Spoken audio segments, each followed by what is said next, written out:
பிடிக்குமேனு மைசூர் போண்டா வாங்கிட்டு வந்தேன்.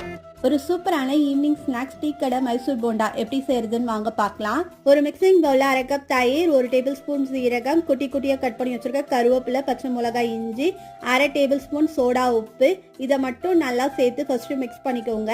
மிக்ஸ் பண்ணிட்டு இது கூட 1 கப் கோதுமை மாவு, தேவையான அளவு உப்பு, 1 குழிக்கரண்டி சூடான எண்ணெய் சேர்த்து இதை நல்லா மிக்ஸ் பண்ணிக்கோங்க. டீ கடையிலலாம் மைதாவை வச்சு தான் பண்ணுவாங்க. நம்ம இன்னைக்கு ஹெல்த்தியா கோதுமை மாவை வச்சு பண்ணியிருக்கோம். கொஞ்சம் கொஞ்சமா இப்ப தண்ணி சேர்த்து மாவை இந்த பதத்துக்கு ரெடி பண்ணிக்கோங்க. ரெடி பண்ண மாவை ஒரு 5 நிமிஷத்துக்கு இந்த மாதிரி கையை வச்சு நல்லா பீட் பண்ணிக்கோங்க. அப்பதான் போண்டா உள்ள சாஃப்டாகவும் வெளியே கிறிஸ்பியாகவும் வரும்.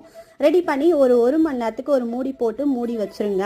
1 மணி நேரத்துக்கு அப்புறம் சூடான எண்ணெயில இந்த மாதிரி குட்டி குட்டி பாலா போட்டு கோல்டன் கலர் வர வரைக்கும் போட்டு பொரிச்சு எடுத்தா சூப்பரான டீ கடை மைசூர் போண்டா ரெடி. இது கூட 1 கப் டீயும் தேங்காய் சட்னி வச்சு சாப்பிட்டா சூப்பரா இருக்கும். ட்ரை பண்ணி பார்த்துட்டு எப்படி இருக்குன்னு கமெண்ட் பாக்ஸ்ல கமெண்ட் பண்ணுங்க. பாய்.